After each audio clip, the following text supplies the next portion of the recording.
What's up, everybody? Welcome back to another episode of Ripped, Rattle, and Rose. This is the place that we have authentic conversations on mental health, womanhood, sisterhood, and purpose. On today's episode, we will be talking about dating after divorce and dating after 30. I brought four of my girlfriends to help me out with this conversation. So we're gonna get into it, have some real dialogue, and just try to help one another grow from experiences and just be completely honest. So I am going to start with Kiana because Kiana was married and divorced. Kiana, before you ever said I do, what was your idea of marriage? Like, what did you see growing up? What did you know about it? Why did you want to get married? Well, I did grow up in the household with my mother and my father, and they were married. I believe they were married before I was even born. So I grew up in a pretty stable household initially, and then it turned into, um, of course, my father doing drugs and things like that. But other than that, they were married. I did see that, um, and I wanted a healthy marriage. I always wanted a healthy marriage. So before I said I do, um, that's what I thought. But my I do was a little twisted. My I do was not based off of what I know. My I do was based off survival. Hmm. So when you say So survival, what do you mean? so I was with my ex for 13 years. The first 5 years were good. After that, that I say survival. So I didn't get married to him till the I want to say I was only married for a couple of years. So I want to say the ninth year maybe I got married to him. So I say survival because I wasn't in love. I had love for him, but at the time that I got married, it was for me to go to school because I felt like that was like my only way out. So me being in coming from a household like a working household or whatever, um, so every family have like a go-to, right? They got if they have money issues, they can go to a certain family member to like get a loan, or Mm-hmm. they got or the money person. So I didn't have that. So he at that time I was working at the post office. I met him at the post office, but I knew that the way our relationship was, I wasn't gonna be able to stay at the post office that long because of my working hours, because of my kids, and us getting into it. Like I was missing work and things like that. So I had to think of another way out. And that's when I thought about going back to school to being a nurse. And which originally it took me, I would say the eighth year, it took me 5 years because I did 2 years at a community college and then 3 years at a university. Mm-hmm. So going into it, it was more too on him being jealous. Like we had already had our the rocky roads and everything. So it was the insecurity part. And he felt like if we get married, he already know how I felt about marriage. So he know that once I got married that I wasn't, I guess I wasn't gonna do anything or anything like that. But that was his own insecurity. So I felt like, I asked him, I'm like, hey, let me go back to school and you could take care of everything. So he agreed to that. It happened. And I got through with school. Was it the best decision? No. Mm-hmm. No. And I've learned from it. Would never do it again. But I had tunnel vision and I'm a nurse. Oh, That's okay. why I say I did it for survival. Okay, so would it be fair to say that both of you went into the marriage kind of with your own ulterior motive? So he needed security as far as you being faithful and somebody that he has forever, and you needed financial security. Yes, Okay, all right, absolutely. that's fair. Sharina? Hmm. Yes. How did you see marriage? What made you want to get married? I always wanted to get married. I come from a background with my mother was not married to my father.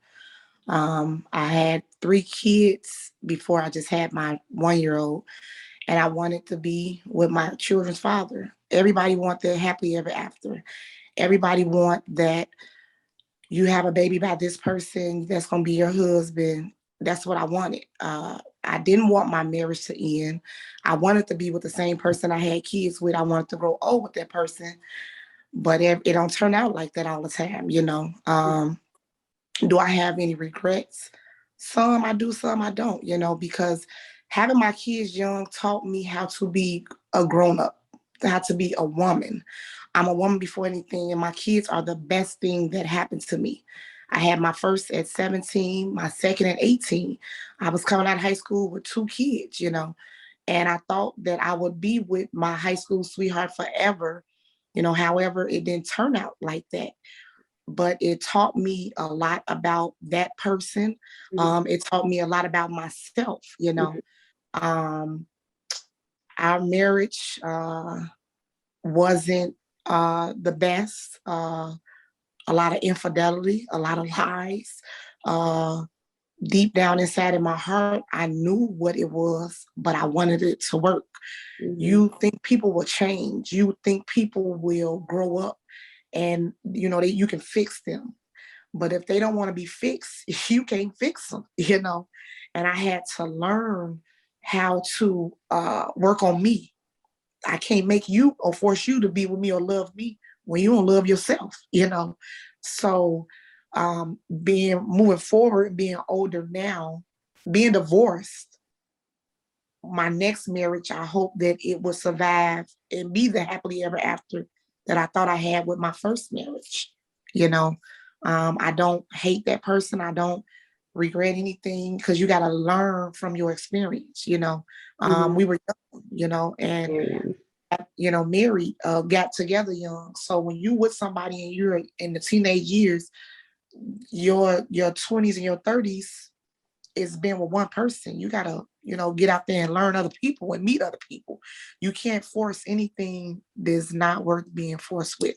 So, You um, said that in the marriage that you learned a lot about yourself. So if you just had to pick like one, the biggest thing, what did you learn about yourself? I had to learn how to stop worrying about other people. I want to fix everybody. I wanted to make everybody happy, you know. And when I was trying to make everybody happy, Sharina wasn't happy, you know. Mm-hmm. So if Sharina not happy, how can I make you happy?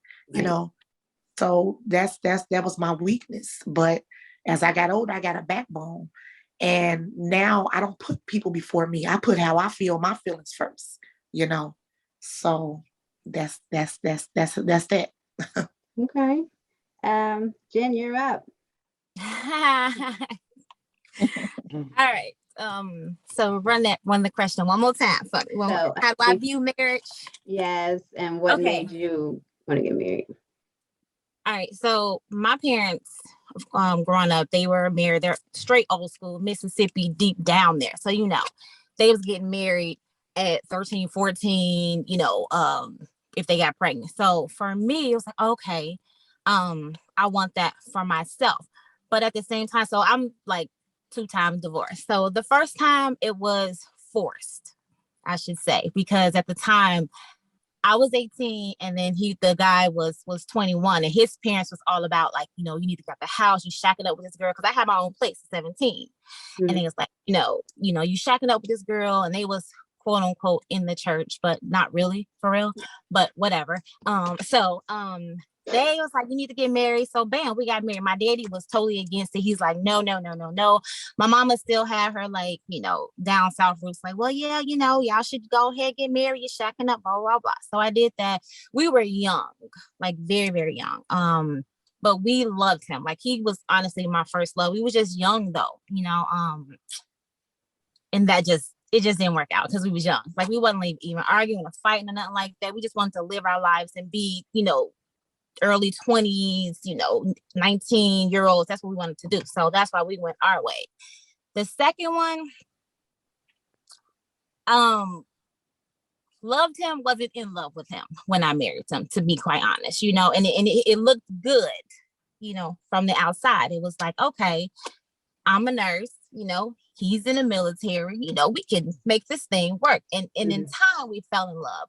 But when we were together initially, it was like everything was happening perfectly. Like I'm a very hands-on, lovey-dovey type of girl. Hold my hand, let's cross ankles when we in the bed, that type of thing. And he was doing that stuff before the marriage. But when we got married, it's like it turned off. There was no more of that. It was an annoyance to him for me to kiss him when he came home from work. And it was a mess. And we were a blended family. So I understand it was an adjustment for him, but it was like I lost a piece of me because I am the lovey-dovey person. And I wasn't getting that. So I found myself being depressed all the time, calling my mom, pretending like everything's okay because I'm in another state. And she just knows off bat, like, hey, you're not happy. I get it. I understand it. Pray. You know how old school down south would pray on it, pray for your husband, pray for your marriage. And I was doing that. And that's what kept me with him for so long. And that hope. And so it was like, I'm not going to disappoint I didn't want to be the second time divorcee. So that's another reason why I stayed with him for so long. But, after a while, I was like, this is not it. When my straw was when he made me choose between being with him or joining the military, which is something that I've wanted to do since I was a little girl. Mm-hmm. And I don't want to live my life with regrets. So I am not going to not go to the military because this is what, you don't want to be the military husband, because he was thinking about getting out at that time. And I did it. And we, reconciled after boot camp, but it was still like, he not wanting to do the counseling thing. Fine. But fast forward, got the divorce. We cool now, we bump heads every once in a while. But, I don't regret either marriage because I did learn things from both of them. So. Mm-hmm.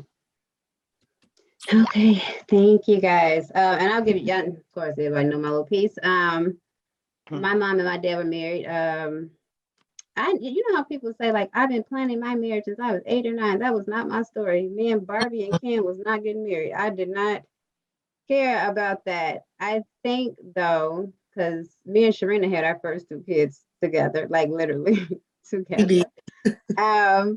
I think that I felt like I had embarrassed my family so bad by being so young, having kids. So by the time I had the other one, I was nowhere near in love. Not even at the starting line. But I guess for appearances, it looked better.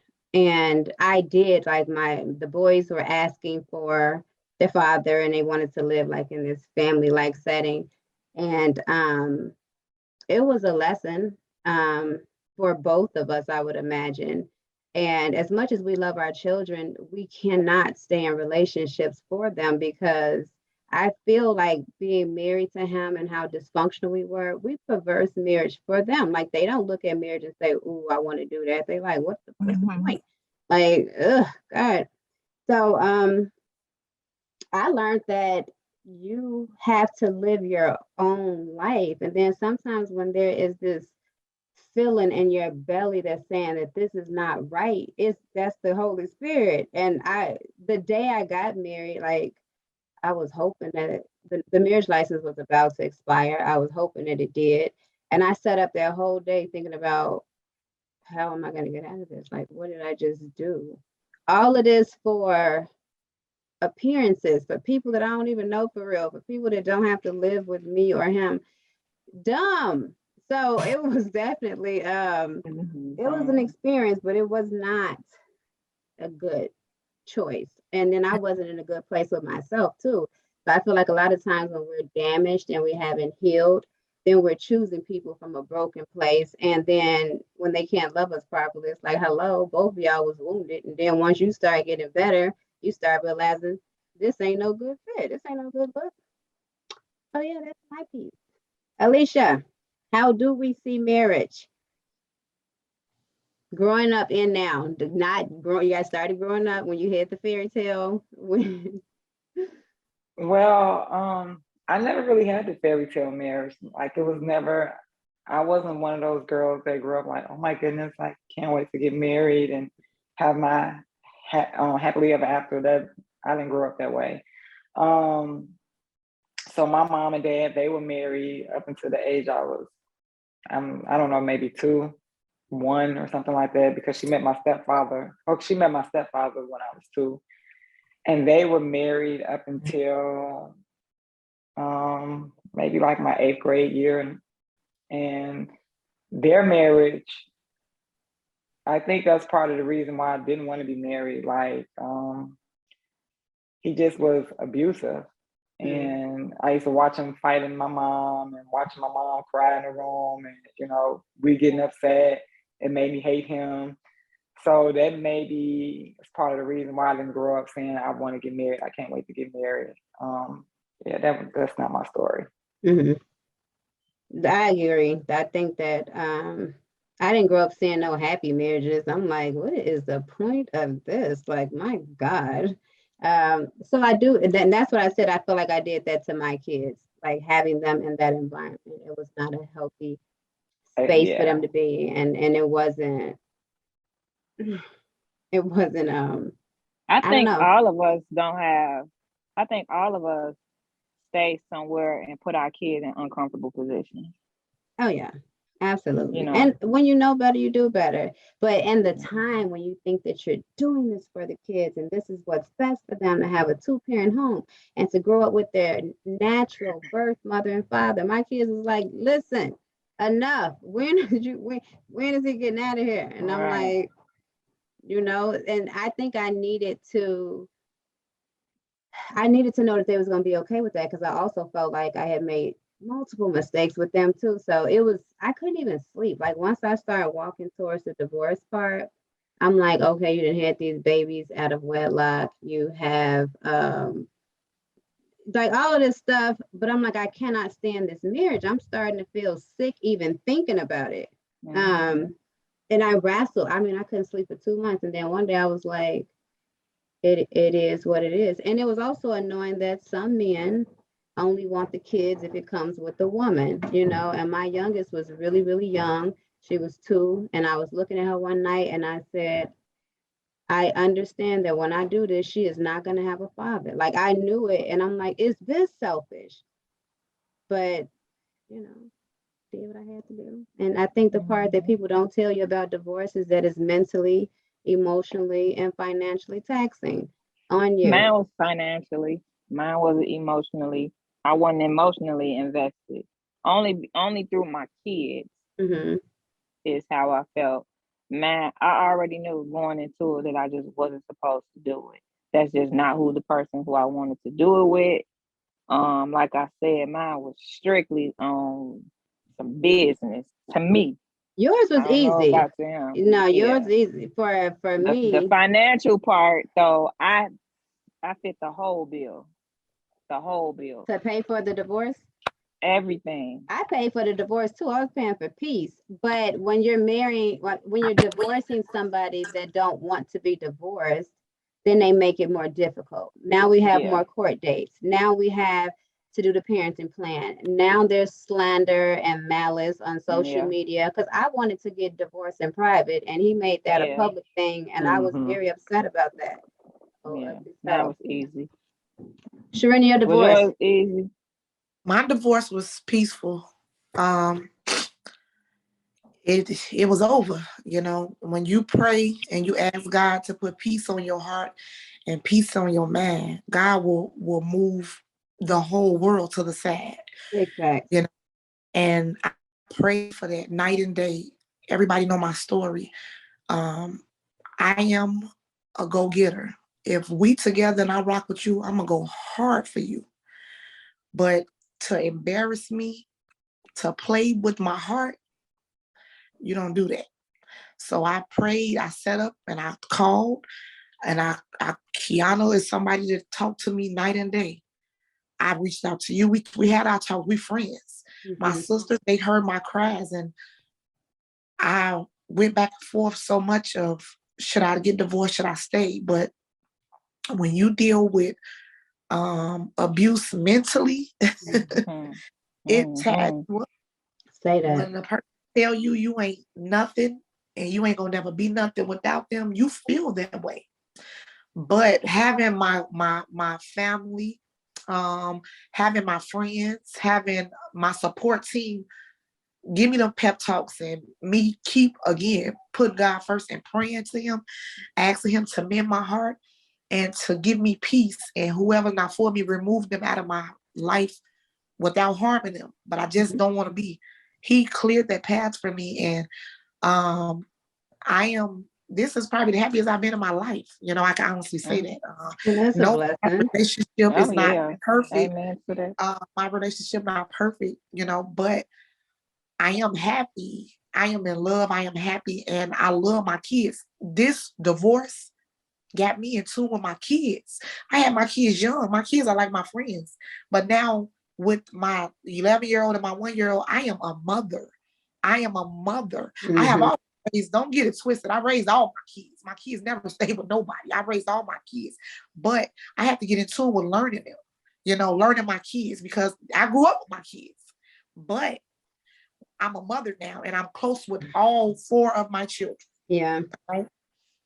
All 4. I know parenting now and parenting like when we were teenagers is Mm-hmm. different because we didn't know who we are. And then we're still Mm-hmm. influenced by the people that's raising us. Like, I'm trying to guide you to be somebody. I don't know my somebody. I'm confused.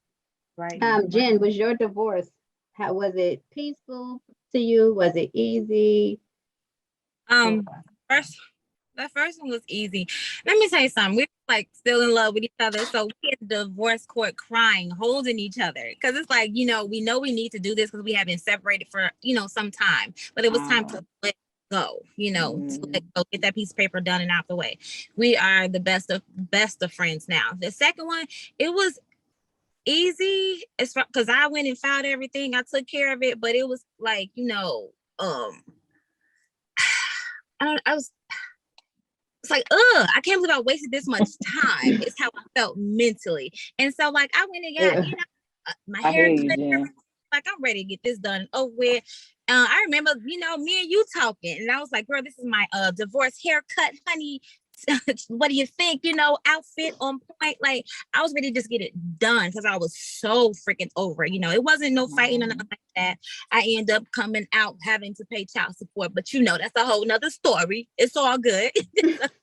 But what I'm saying, we cordial, we cool. But it wasn't like no bitterness or nothing like that. Mm-hmm. I think it's a blessing too to have good friends around you, because I know when I was going through the divorce, I'm like, people gonna be thinking, oh, Rose can't keep them in. And I would talk to Alicia, and she a thug morning, noon, and night, and she was telling me to heck with those people, and I'm like, you're right, to heck with them. So are you, and so are you. But in the midst of it, I had very conflicting feelings about it. And sometimes you need people around you to remind you who you are. Like, You you don't need this. amen. You don't. Amen. So, And you Alicia, we're do. going to start with you, baby, because we all got divorced and then we all started dating after 30. And I'm going to go on and say the game was changed when I got my foot back in that pool. And I wasn't that happy. Yeah. Take it from the top, Alicia. I mean, what question are you asking me? Okay, so think about dating when you were younger, and we're dating before social media, and we're dating before text messages is a thing. And just men and women, like when I started dating, and I used to hear people say like they that people just wanted to do a Netflix and chill, or they couldn't get a text back. I ain't had those experiences, so I was like, but I did. I don't know. These men was lying, like they was lying out their faces. It's like, why are you lying? Like, They still are. They were lying then. They're lying now. Nothing has changed. So okay, so now how do you approach, like, who do you like vetting? When I was in my 20s, I go out with anybody, like, oh, we going to eat, okay, once I got in my 30s, I started being a little bit more selfish with my time. And if I'm gonna go out with you, then I better think that you're a good prospect. Like it was different for me. So how So do you I would say dating in my 30s. I have been on quite a few first dates and first date only. I have, because I'll go out, and even if the guy's having an awesome time, in my mind, I'm like, nah, that's not it. I don't. It's something about him I don't like. Like his socks ain't at the same level. So whatever the case may be, I don't feel like if that was the case, then I wouldn't go out with him again. And then I kind of felt bad because I was not even telling these guys why I'm not going to go out with him again. I just wouldn't return phone calls or text messages or anything. But I am trying to, get out of that habit. Because I feel like with me being 39 now, geez. I don't want to accept I don't want to put up with things that I used to put up with. Like, and my last relationship, it was an 8-year relationship. We were engaged and I accepted a lot of things. I put up with a lot of things because I loved him a lot. And it almost felt like I loved him more than I loved myself. And I put up with things today I'm just not willing to put up with. I'm just not willing to accept. I'm not willing to do it all over again. So it makes my tolerance very low when it comes to dating. Do you feel like you've healed fully though? So do you feel like some of the people that you're encountering now are getting the backlash of what you accepted in that last relationship? Are you giving them a fair chance? Yes and no. So I go into everything with an open mind and an open heart. But sometimes when you start reminding me of things that happened with my ex, then it's like, give me an example.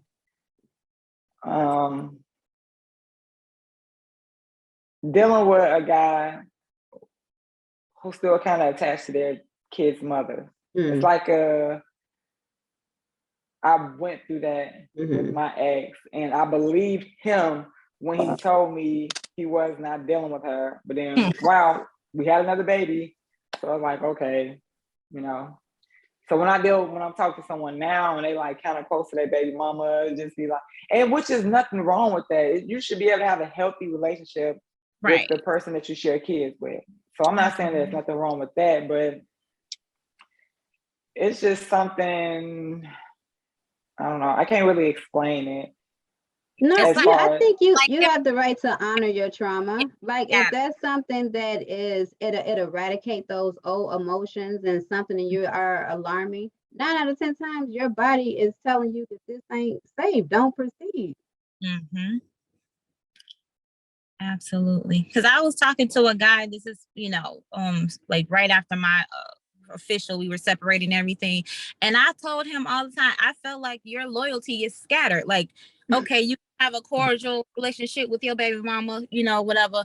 But she don't need to know every move that we make it. Like you can't keep her happy. Like she still love you, obviously. So what you trying to do? Like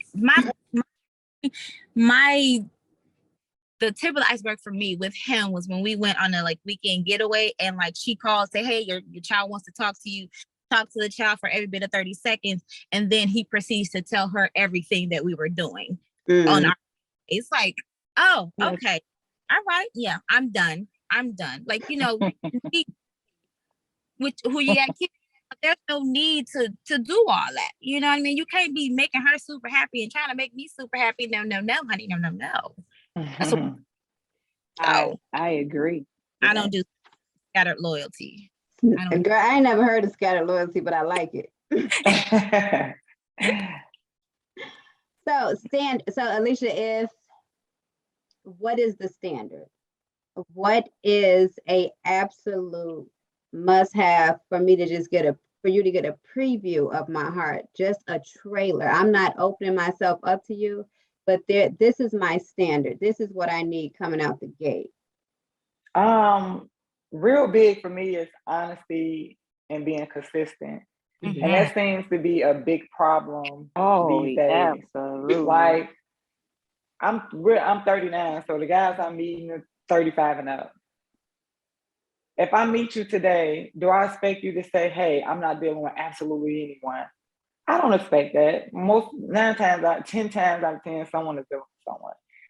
And that's okay. You can be honest and tell me that. Like, I'm not going to buy, oh, well, I should be the only person you're talking to. Like, you can be upfront and tell me what it is that you want, what it is that you're looking for, without your intentions of trying to take over me. Like, okay, I want to do this with her. I want to sleep with her. I want to do, like, just be honest and be consistent. And that's going to be a big thing too. Like, men aren't being consistent enough for me. And I'm real big on communication. Like, I love to talk. I love for you to tell me what's going on. I'm gonna tell you what's going on with me. I'm so transparent when it comes to dating now. Like, whatever you want to know, I'm upfront and honest, which I'm upfront with my past relationship. Like, even though my ex and I didn't work, I don't dog him to anyone. I don't like, you know what, my ex wants this.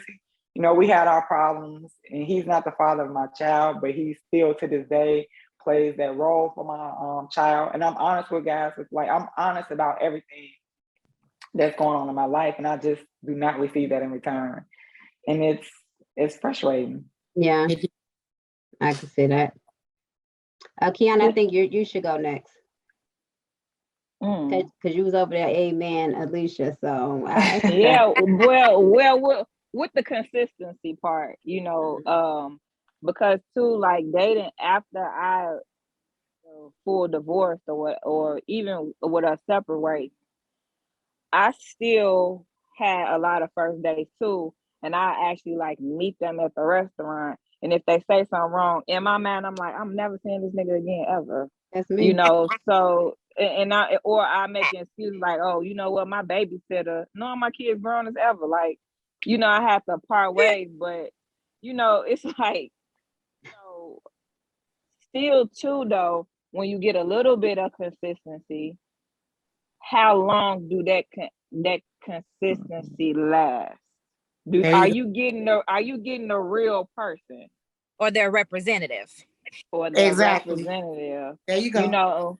And I think, like, over time, that's the problem too, when you dating and you go into a situationship or you go into a relationship too. It's like because I'm a big communicator too. So everything that I ask for at the beginning, I don't change. You know what I'm saying? That's a requirement for me in the beginning. So I don't ask stuff and I don't ask stuff in return that I can't give. Mm-hmm. So if I'm being consistent and I'm telling you everything, I'm being truthful and I'm being transparent, I expect the same for you. I don't expect like no big change. You wake up in a midlife crisis and everything is different now. You know what I'm saying? Like, no, like, so, it's kind of hard. And I want to know too, where they come from. Where these niggas come from? Where you do that at? Go ahead, Sharina. Where they come from? You're dating after divorce. Dating after divorce for me was scary. I had a few dates. I had some uhs. I had some ahs. I had a few. But with me, it was like, you got to know if this man like you, or he like your daughter or your son. Baby. They not the 30 is like, baby. They not the 30 with these men. No, serious. Serious. You ain't lying.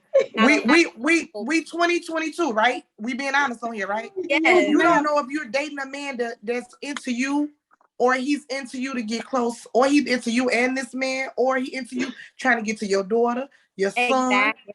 So dating after divorce was scary for me because all my kids knew was my husband. Mm-hmm. I have 3 kids by my ex-husband. Mm-hmm. That's all they knew. So me dating, nobody could come to my house. Mm-hmm. We gonna meet up. We going out to eat, wherever we gonna meet up, whatever we doing, meet. I'm gonna meet you. I'm gonna drive my car because you might be crazy. You might be a stalker. Yes. So true. I gotta get to know you. After my divorce, nobody met my kids to a year. Mm-hmm. Into me dating them.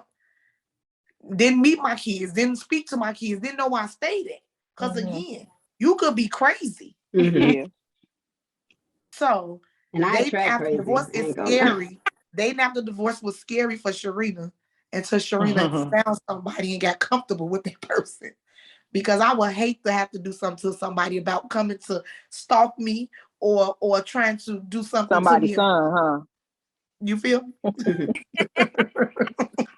So I read, and I don't know how true this is, but I did, when I read it, I looked back at my own relationships. And I read somewhere that said that you don't really see, and especially if you have in a relationship, like not a long distance one, but a relationship where you're consistently seeing somebody, that the real time don't start until right about the 6 month.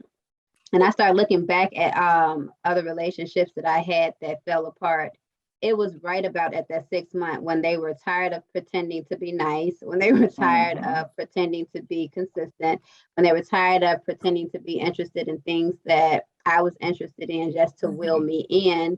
And I think watching so many of my family members like waste decades with people, it was for me, that whole being on a date and they all ooh and on in your ass. And I'm thinking, boy, you better look deep in these eyeballs because they will never meet yours ever again. Me and these ass going to the car and going home. And I think that being dropped, especially like when you're dropped by a person that you really, really, really love and you ain't see it coming, it does change you. And it makes you understand, like when you're an honest person and you ain't out here lying to hurt nobody, you don't understand that. Like, why would you do something like that? At all.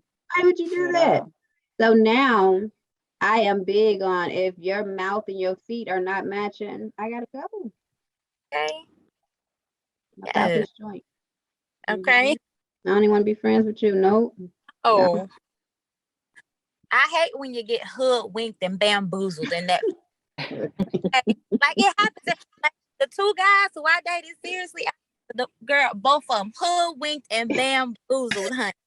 Oh, yeah, like act like it all attentive and listening and stuff, and then here come the baby mama drama. Oh, look, I pride myself on being an unproblematic baby mama. All of us. All of us. No baggage. I don't even relate to them. Yes. No, none of that. No, I come with no baggage. It throws me off. No drama. Dude, come on now. Oh, honey. Oh, we can go on for days with this conversation here. We can. Yes, we can. And then I think now dating now, I don't know if it's an insecurity thing, but I do feel like men are more intimidated because now I see more women are like really successful, bossing up. Yes, bossing up, got their stuff together, and some men they say I want me a good woman, I want this, and when they get it, it's just like they don't know what to do with it. She might be a little bit too much for me, man. Too much. So I see a lot of that too. Yeah. So this may be like not as popular to you all, but I think that initially when we started getting education and we started working, it was because we had watched so many of our mothers and grandmothers be left by men and they were destitute and they could not take care of their children. So initially we started to educate ourselves to survive. But I think that some women have like really abused it because just because my network may be more than you, that does not devalue where you stand in my life as a man. So I don't think that we should compare money. Now, if it's a man who just has insecurities and his ego is so big that he needs me to dim my light in order for him to shine, that's different. Nobody, no thank you. You do that with your mother, not me. But I don't, the whole like I don't need a man. I sure don't want a woman. So I think we kind of have to like look at that. That's like some women are like that as far as saying I don't need a man for nothing like that. Like with me, the reason why I became so independent is because during that time where I needed him, like in my school, and I needed my bills paid, and I needed this. Like sometimes it was good, but sometimes it was just like it was hard to get money, out of him, or it was just to where he made me feel like I'm not gonna put myself back in this position again. Right. Like if I do go get my place with somebody, I'm always gonna make sure it's a place that I can afford on my own. Or something like that. Like it put me in a position to take care of my kids on my own, because my first child's father, like if he wasn't there emotionally or financially, like I have to step up and do all those things. So I was forced to be put in that position to not to want to be put in that position again. So that's where my independence come from. I don't, because and to say that I don't need you, but I want you, that's two different things too, because some things that I do need from a man and mine don't be based off of what you make an hour and what I make an hour. Mine is more like you don't have to make much. To me, you just got to make it happen. Like if I need you, you need to make it happen. So that's where I stand with it. But I know I do have friends that I don't need nobody for nothing and all this and that. Now sometimes sometimes you do. Like so I don't know. Like to each his own. Yeah. But yeah. My mama from a bit when I was a little girl. She was like, it's nice, it's great to have a man that's going to help provide for you and your family and stuff like that. But at the end of the day, you got to be able to take care of yourself. Okay. You got to be able to hold your own. Like you said, if you got a place, you got to make sure that you can pay for it, because the dude can decide to leave you today or tomorrow. And you still need to be able to take care of yourself and your kids. And so that's something that's always stuck with me. So when I get that little extra help from a man, hey, thank you, appreciate it. Right. But if you know what I'm saying, leave me, know that I can still take care of all of this by myself. I want you, yeah, but I absolutely don't need, just want. So is it fair to say that at some point in all of our lives, we felt like there was financial abuse from the men, like maybe they withhold money if they're mad, or they're slow to give it, or that kind of stuff? I don't think I really dealt with that as much. Yeah, I can't say. I don't think I dealt with that as much. It was used as I'm sorry, I should say, because when I was in an abusive relationship, the guy, he would we would fight, do whatever. Then I'll wake up the next morning, let's say it's a new iPad on the dresser, or it's $400 on the dresser, or go do this, go do that type of thing. Yeah, those are painkillers. Yeah, it was never withholding. It was just always throwing it at me. So Alicia, I think that with I don't say his name, with your son's father, I think that he tried that, and you were just like so no nonsense that he was playing with himself. He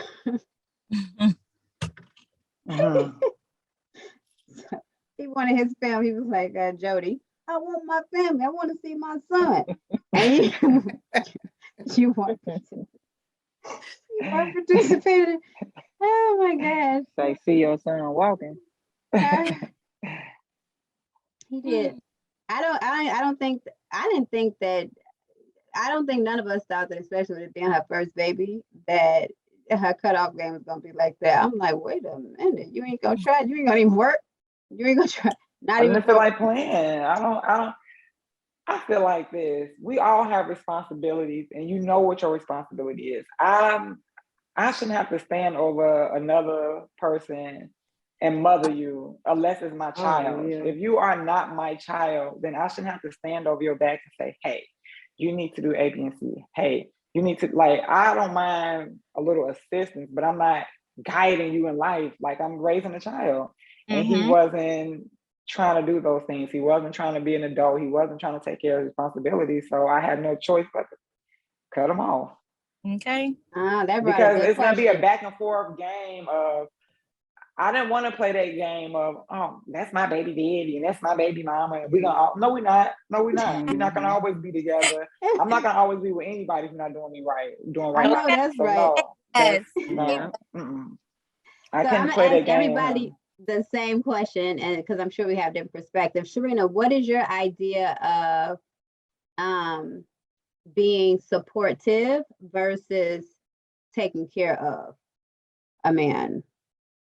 Wait, say it again. I'm sorry. The difference between being supportive and then taking care of, being like mother like to someone that you are romantically involved with. Well, I'm not mothering nobody's son, first of all. Mhm. I got my own 2 sons. Okay. Support. I will support my man 100%. If he So what want does to that sell look hot like? dogs, if you want to sell out hot dogs, we're gonna get a hot dog stand. We're gonna do it together. I don't care what type of job you get, you know. You gotta just make the bills. I'm a woman, but I'm not no woman that's gonna carry no man. You know, I'm grown. I'm 40. I work hard. I work my butt off. I work to get where I'm at right now and working harder to try to get a little further, you know. So I can't force a man to work. I can't force a man to do anything. They gotta want to do that. But if you don't want to work somewhere and want to be your own boss, I will support you at what you want to do. You find your beat, and I'm gonna help you get that beat going. You know, so I'm very supportive. You know, my ex-husband he was an entrepreneur. He want to do everything. He doing everything, you know, and I didn't mind, you know, but don't expect me to carry you. I can't carry no man. I can't, you know, and I'm raising my sons to be a man right now, you know. You gotta work. You want stuff in life, you gotta work for it. You gotta work hard for it. Ain't nothing gonna come to nobody for free. You have to get out there and get it. Yes, I agree. Jen, same question. Being supportive. I'm all about being supportive if I see that you are actually there's a plan in place. Okay. So what does Jen's support look like? My support looks like, okay, you got this plan in place. What do we need to do to get you to there? Okay, you need just a little bit of money to help you, get this situation started. I got you. But again, I need to see that this is you have a plan written down, you have a goal set for this. I'm not just gonna be throwing you this little money and you out here on some get rich quick scheme type of stuff. Okay, I can't support that. School, you want to go back to school? Okay, go. Like this school, like is this something that you really really want to do, or is this just something you just pulled out your butthole because you saw so and so doing it? No, you don't have a passion for this. Like somebody's having, like, if he, like, my ex told me, oh, I want to go to nursing school. No, you don't. I'm not going to support that because I know that's not what you want to do. Okay. Back up, go back, reevaluate it, because I know that's not what you want to do. I'm going to support it, anything else that I know that in his heart that he has a passion for. But like I said, if it's just some get rich quick schemes, I can't do it. I'm not doing it. Okay, this is real life over here, buddy. This is not we out let no. So Alicia, same question. Being supportive on Alicia's end is listening to your dreams, encouraging you. Like I don't want to shoot down your thoughts. If you have something that you feel like you want to do or something that you're interested in, I'm gonna encourage you. Might research some of the stuff for you. I had to deal with this. I keep saying my ex because that's like my my last and longest relationship. That was long, yeah. And I remember when he was in between jobs, and it's hard looking at a man who wants to provide for their family being in a spot of feeling like they're broken. And men tend to feel like they're less than a man when they can't provide. right. So being supportive in that situation was like speaking life into him. He felt like, I know that's oh right. man, I can't do this, I can't do that. You can. Even if, like, regardless of what I was feeling or how I thought about the situation, I saw a broken man. So I knew my words were lethal. So my support for him was, you got this, you can do this. I don't care how you feeling, what down spot you in, you got this. even if I'm like, oh man, this is a rough month right now. We struggling, baby. I need you to hurry up and get it. No, Right. I couldn't do that because that would, that would crush him even more. So the support for me was just, you got this. He was looking up jobs and stuff. I went out and got him a tablet so he could, do all his applications online and everything. And he was like so happy for that. He was like, oh, thank you. And he was just so appreciative of that moment. And so that's support for me. Like, and when you're going through a down or a rough patch, our life will still be the same. I'm not going to be like, well, you're the man, so your point, you're supposed to do A, B, and C. He know what he's supposed to do, and I know what he's supposed to do. But that's on a person who wants to be the provider for their family. Mm-hmm. So, but if you're not, then I can't just be like, oh yeah, I got the bill this month, and you just sitting around and you're not trying to help me, not trying to play your part. Then I won't be supportive in that situation. But if you really have a plan, you have a goal, you have it mapped out, you just trying to jump over this bridge, I'm gonna help you. I'm gonna do the best that I can do.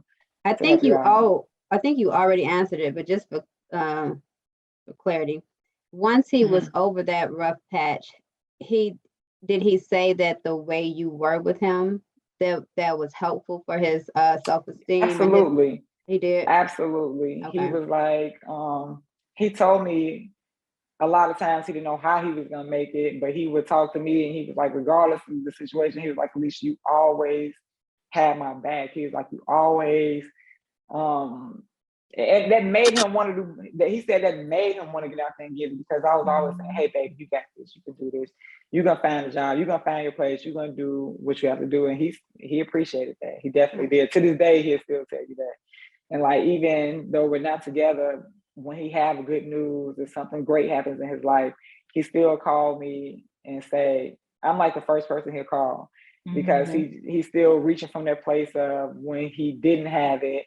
When he went through that rough moment, I was there to, encourage him. That's beautiful. I'm here for it. I love it.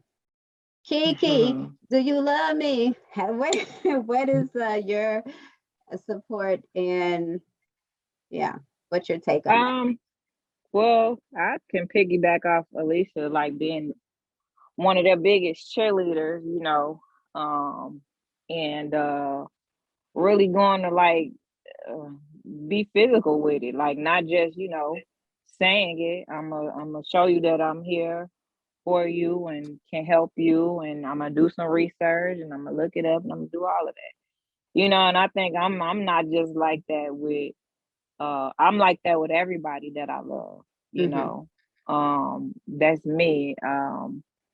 If I see that you really focus on something, I'm going to do my best with as much knowledge or, information that I can gather. I'm going to help you and I'm going to help you get to it. And then if I actually see that you're working towards it, then I'm going to go a little extra. I'm going to go an extra mile to see that it, is executed.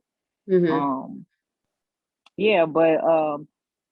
supportive that way for me. And then depending on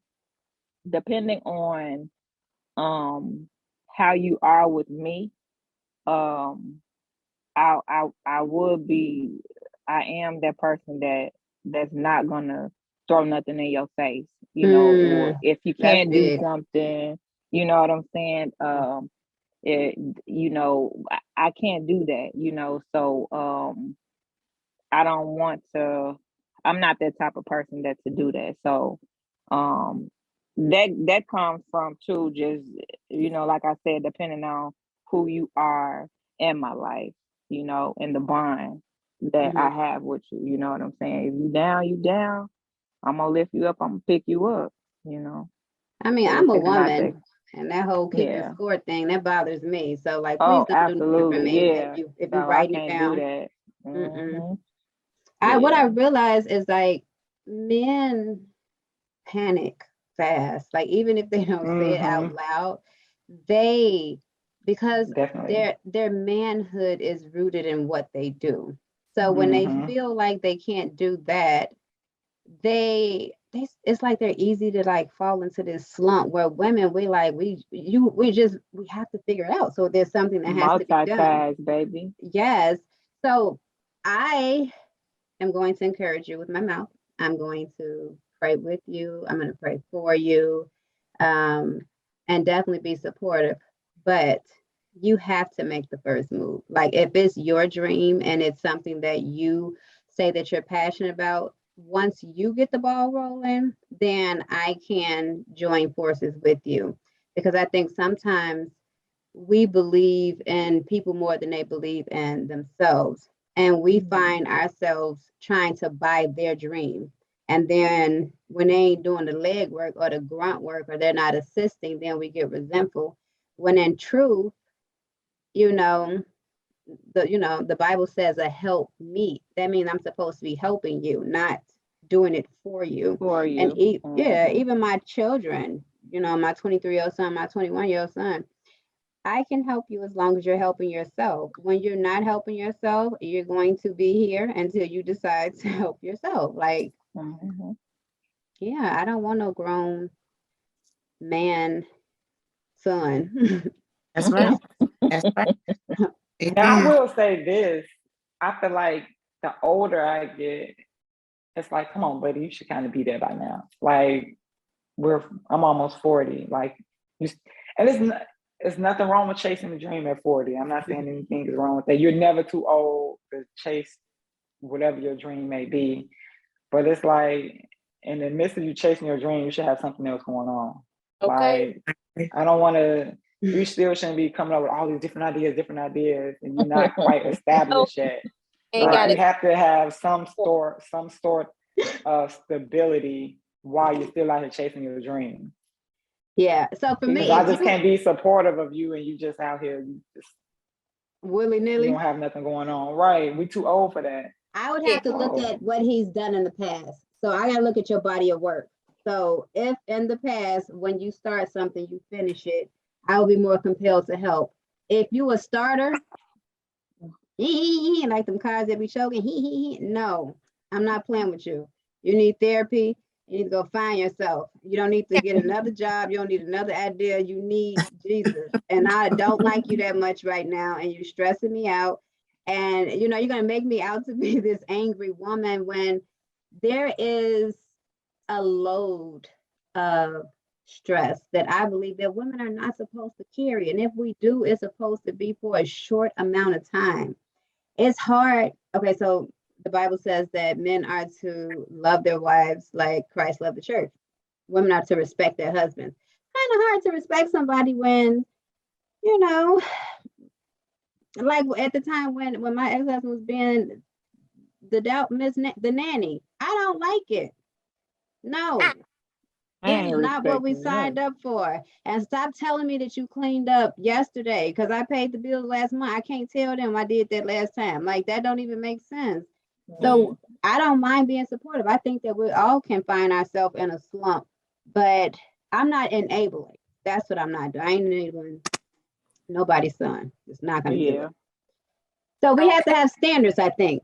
We have to have standards before we exchange phone numbers, before we take the date, before we start texting, before any of that.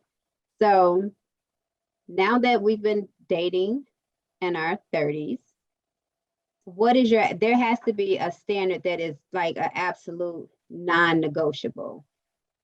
What is that for you guys? You already have to know where you're going in life if you're not already there. Okay. You have to have a relationship, a good relationship, just not a financial relationship you have them. Okay. If you got mama issues, I need you to have worked on your mental health with your mama issues, your daddy issues and stuff like that. Don't come to me and thinking I'm finna help you fix that. Like I'm past that. So that's where I'm good, yeah. So Jen, yours is that you have worked on your own mental health and that it still is, honey. And that you have to have a plan of where you're going. Yes. Okay. Alicia, what is your standards non-negotiable? I ain't bending, I ain't folding. Non-negotiables. Let's see. Good question. Right now, I don't want to deal with a man with an attitude, like, and that wants to argue. It's like I feel like I'm so past that. And don't get me wrong, I know I can be argumentative and I can have attitude, but that's something that I've been working on with myself. And I don't want to deal with that. I went through that a lot in my past relationship, and I just don't have no room for that anymore in my life. Like I feel like if we have a problem, we should be able to talk it out. We should be able to talk it out in this tone. I don't want to have to argue and raise my voice with anyone anymore. I'm past that. So poor communication skills, non-negotiable. Poor communication skills and just attitude, arguments. I'm tired of that. And I understand you're gonna get into you're gonna have disagreements as a couple, but I just don't want to. I feel like we're at an age in our life we should be able to talk it out, like this. Yeah, I agree. Mm-hmm. Sharina, your absolute non-negotiable. Drama. I don't want no drama. I'm at peace. What's drama? That's a loaded statement. What's drama? Drama, like, all that baggage. I dealt with other things. I'm not dealing with it at 40. I'm not. Mm-hmm. Non-negotiable. I'm not dealing with cheating. I'm not dealing with infidelity. I'm too old for that. I've been there, done that, did that. Got the ain't t-shirt gonna do it. Ain't doing it, ain't gonna do it no more, ever, ever, ever, at all. I know that's right. It's absolutely non-negotiable in my life. If you dealing with somebody else and you got something going on, you gotta go. Ain't no first chance, second chance. That's where you want to be, go be. Hey, first marriage, use all the chances up for everybody after. For real. It's that, but with me, for infidelity is the most. That's non-negotiable. Okay, that's fair. Amen. Oh yeah. Kiki. Moving forward for me, mine is like I can't tolerate a emotionally unavailable man. What does that look like? Because we have to say what the characteristics of that look like if we're gonna help somebody. So I don't like a man to disregard my emotions, my aspects on how I feel, because naturally I am an emotional person. At times, if you say you communicated an emotional need to them, and then they do nothing to try to fulfill it. Right. Okay. That's emotionally or tell you your unavailable. need isn't that important. That's not important. You shouldn't be mad about that. That's crazy. There you go. Because you're disregarding how I feel about a situation. There you go. Oh man, go. You tripping, man. Go. There you go. Gaslighting. So all of that, I can't deal. I can't deal with that because and everything that everybody said, it plays a part with communication. It plays a part with infidelity. It plays a part with all of that. And I just feel like, we are getting older. And I feel like, a lot of men do feel like we trip because we ask for the bare minimum. And everything that all of us had asked for, it don't cost nothing. And it don't require much. It just is asking for you to be the noble person that you should be, and give me the same energy that I'm giving you. That's it. Yeah. So yeah. Which seems small. I think that before I got married, again, what I realized is there were certain things that were like counterproductive. So if one of my passions is that I love God, and that's important to me, I can't be with somebody that's lukewarm on God, because that's going to be a conflict of interest. And then one of us going to have to sell out to who we really are. And I feel like that's too big of a sacrifice for me. And then I do watch how people treat other people, because it's just a matter of time till it's my turn. So if you're being mean to people if you can just disappear out of people's lives, if you can be dishonest and dismissive and disregard other people's time, I'm going to get that from you too. So I watch people's behavior and how they handle other people that they say they love.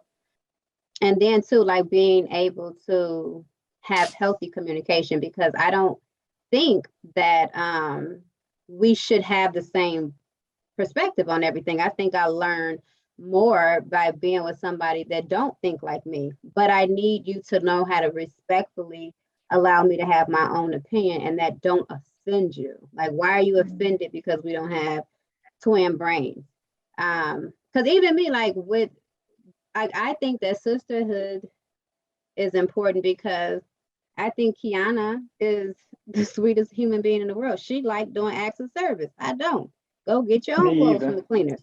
I don't feel like I will do it, but I don't. That's not something I enjoy doing. Alicia, I think that Right. you're extremely thoughtful as well.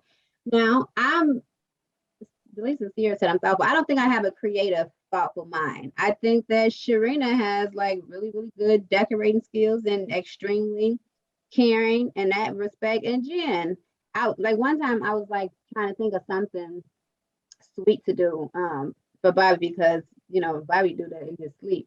And I'm like, Jen, what do you think? In 2 seconds, she was like, why don't you put a cute little note in his sun visor, so when it falls down and it reads it, and he's like, like, I mean, 10 things in 2 minutes. I'm like, my brain don't work like that.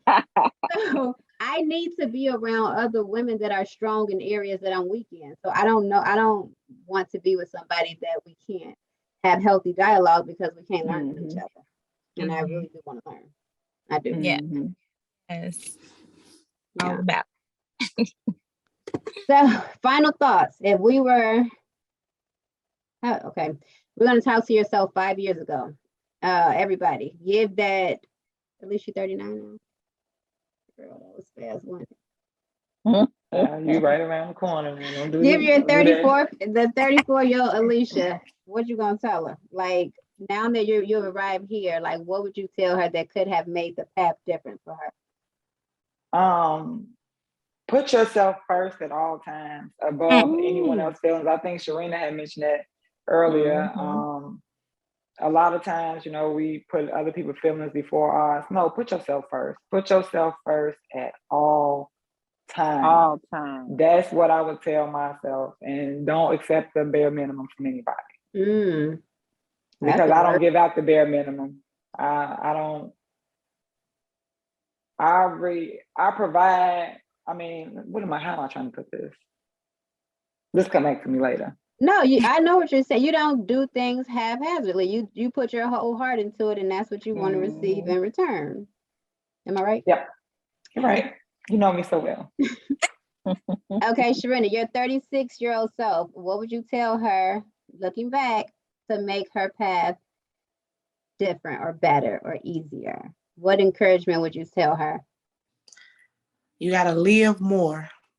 You got to laugh more often, and love on yourself. Love yourself. Love on your family more, I can't get those years back that being depressed, being sad, being crying. I wasted so many of my years on so many people.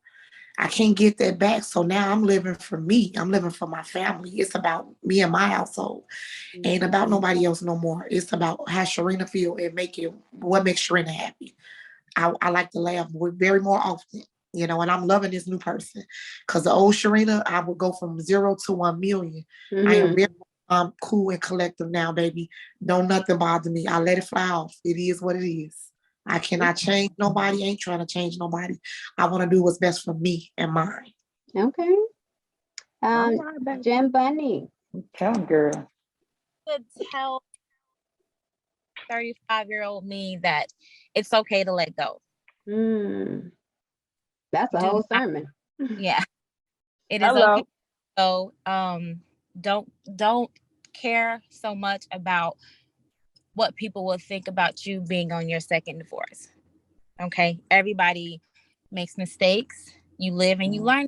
Let it go. And don't ever lose yourself in another relationship. Because you baby. know, that's what I would tell me. Period. That's a word. Key. 5 years ago, I would have told myself to take a little more time for yourself. Mhm. So, other than being selfish, even before dating, take some more time for yourself to get to know who you are, to get to know what you want. Yeah, I think time is everything, and I think after going through such a emotional, physical, mentally, relationship, a time from your early 20s to your 30s, I think a lot of people need to take time for their for themselves. And right now, I don't know if I am or was afraid to be alone. Mm, So that's a big thing too. So I would have took a little more extra time to just back up and be like, give yourself time to breathe in between that. yeah, that's good. 35.